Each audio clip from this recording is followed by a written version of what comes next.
Hello viewers, welcome to Review on Point. Today we are going to talk about Fairy Tale 2. So let's start. जी तो ये episode start होती है जहाँ पे फरजाद भाग रहा होता है उम्मीद के पीछे उसको उपटन लगाने और उम्मीद हो जाती है बेहोश। जब ये सारा सीन हो रहा होता है थोड़ा सा अजीब ये लगा कि वो ऑल द वे दुल्हन को गोद में उठा के लेके जा रहा होता है और किसी को बगैर बताए पता भी नहीं चलता, यानी कि थोड़ा सा डायरेक्शन में थोड़ा सा लैप्स लगा मुझे कि पूरे फंक्शन से वो दुल्हन को उठा के गोद में लेके आ रहा है और किसी को पता नहीं चल रहा जब तक कि समीर और हया भागे भागे नहीं आए और उन्होंने नहीं बताया कि उम्मीद जो है वो बेहोश हो गई है। एनीवे फरजाद जाता है उसको हॉस्पिटल लेके और ये एक मज़े का सीन था जहाँ पे पूरी पाशा फैमिली एक गाड़ी के अंदर फिक्स होती है। आगू जान की गोद में हया बैठी होती है और पीछे 3 लोग बैठे हुए होते हैं और वो सारे कह रहे होते हैं कि तेज़ चलाएं। फरजाद के पीछे लगे हैं, फरजाद तेज़ चला रहा है गाड़ी, दिस एंड दैट। और पाशा साहब जो होते हैं वो गुस्सा करते हुए गाड़ी चला रहे होते हैं। फिर फरजाद जो है वो उसे हॉस्पिटल लेके पहुंचता है, अंदर उसका चेकअप हो रहा होता है और उम्मीद जो होती है ऑब्वियसली वो उम्मीद होती है, जैसे कि पहले भी सीज़न में हमने देखा था, वो झूठी फेंट हो जाती है। यहाँ पे भी फरजाद जो है वो अंदर परेशान बैठी है, तकरीबन रो ही रहा होता है, तो ये इसकी आँख खुल जाती है और मतलब ये आँखें खोल के देखती है और फिर कहती है कि अगर आपको मेरे से पहली नज़र में मोहब्बत हो ही गई थी तो फिर आपने इतना टाइम क्यों वेस्ट किया मुझे डांटने डपटने में। एनीवे सीन थोड़ा सा कॉमेडी लगा मुझे उस तरह से, जहाँ पे फरजाद उसे पकड़ लेता है इस बात पे कि इसने ये झूठ ड्रामा किया और वहाँ पे वो एक्साइटमेंट से कह रही होती है कि आप और मैं यहाँ अकेले बैठ के बातें करते हैं, इससे अच्छा मौका हमें नहीं मिलेगा और ये तो यादगार टाइम होता है।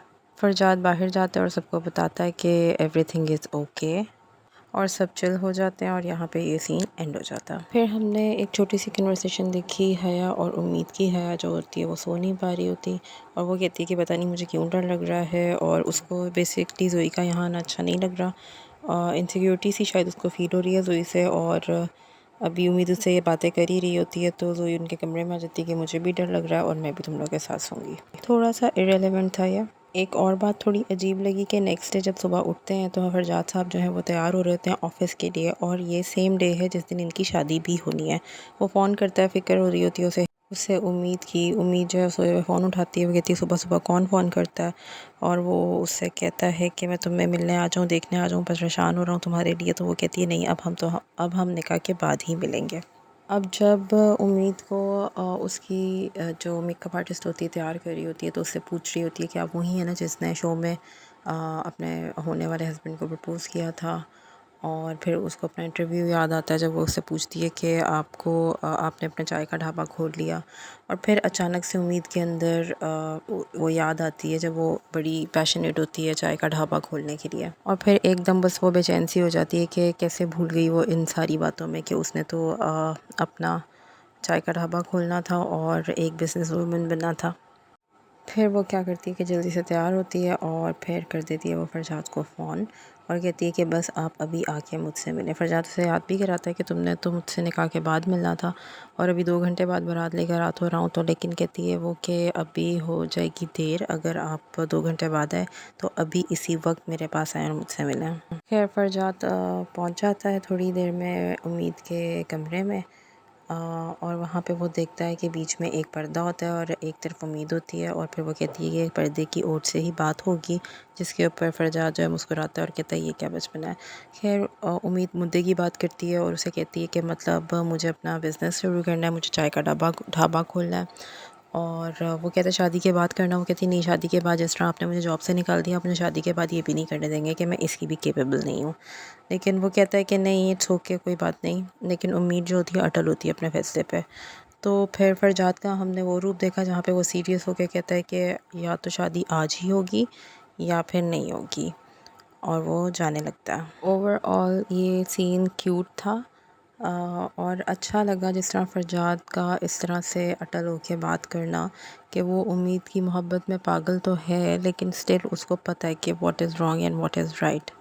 उसके बाद एक और बड़ा क्यूट सीन था। यहाँ पे ये उम्मीद और फरजाद की बात हो रही है और नीचे समीर पाशा साहब को उम्मीद के कमरे में जाने से रोक रहा है और वो बस इंग्लिश में बोले जा रहा है बोले जा रहा है बोले जा रहा है, पता नहीं क्या क्या बोले जा रहा है। और पाशा साहब बड़े क्यूट से एक्सप्रेशन के साथ सुन रहे होते हैं और कोशिश कर रहे होते हैं जवाब देने की। फिर फरजाद ऊपर से झांक रहा होता है कि अब मैं क्या करूँ, सामने खड़े हुए हैं पाशा साहब। फिर हया को वो इशारा, हया को भी समझ नहीं आ रही होती। फिर समीर हया को इशारा करता है, हया ऊपर जाती है, फरजाद को फिर से उम्मीद के कमरे में कर देती है। उम्मीद की बैक साइड होती है और उस अल्लाह मियाँ से बातें करी होती है कि रियलाइज़ करी होती है कि मेरी गलती थी, मुझे आज के दिन फरजाद से इस तरह बात नहीं करनी चाहिए थी। और बस आप फरजाद के दिल में ऐसा कुछ डाल दें कि वो समझे कि उसी की गलती है और वो खुद ही सॉरी कह दे। ये सारा कुछ जो है फरजाद सुन रहा होता है और जैसे ही मुड़ती है उम्मीद तो वो उसको सॉरी बोल देता है।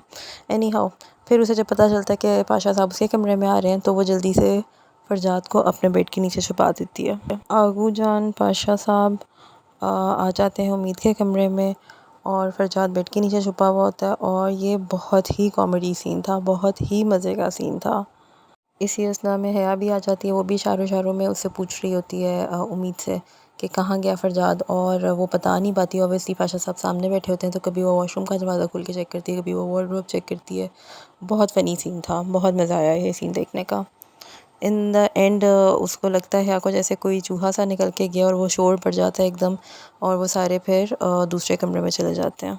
जब पाशा साहब और उम्मीद कमरे में रह जाते हैं जाने से पहले तो फरजाद का, किसी भी फिल्म की तरह फरजाद का जो फ़ोन होता है वो बच जाता है। एनी हाउ फरजाद ऐसे तैसे करके घर पहुंचता है जहाँ पे ऑलरेडी उसकी माँ जो है वो नाराज़ हो रही होती है कि मुझे पहले ही पता था कि ये लड़का वहाँ पे पहले ही पहुँच जाएगा।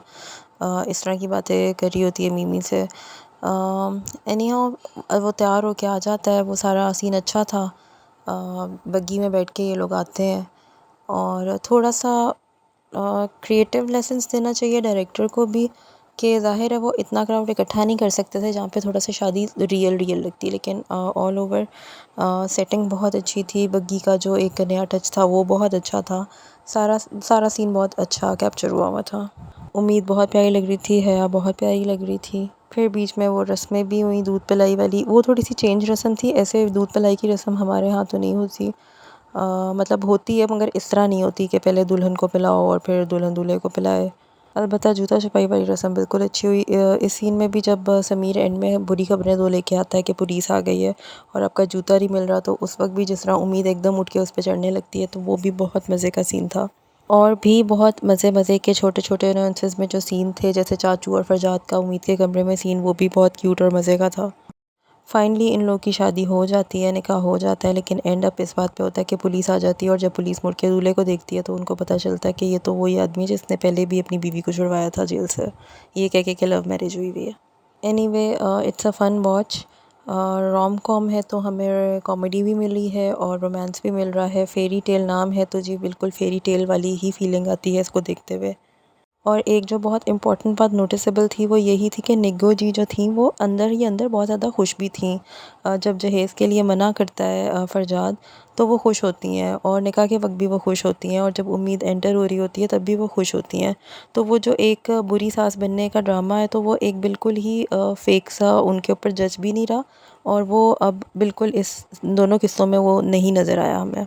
अगेन मैसेजिंग अच्छी थी। यहाँ से लड़की वालों ने हक महर कम रखवाया और वहाँ से फरजाद ने जहेज़ के लिए मना कर दिया। जबकि थोड़ा लैप्स ये लगा मुझे कि जहेज़ वगैरह की बात तो शादी से पहले हो जाया करती है, स्टेज पे बैठ के जहेज़ के लिए कोई मना नहीं करता, मगर अगेन मैसेज अच्छा था। एक और सीन बहुत प्यारा था, बहुत क्यूट था, बहुत नॉर्मल था। जब उम्मीद की शादी हो रही होती है, निकाह हो रहा होता है, तो वो अपने बाप का हाथ सख्ती से पकड़ लेती है। तो ओवरऑल बहुत मज़ा आया ये एपिसोड देखने का। Till then, you guys keep subscribe my channel, share the video, like the video. Thank you, take care.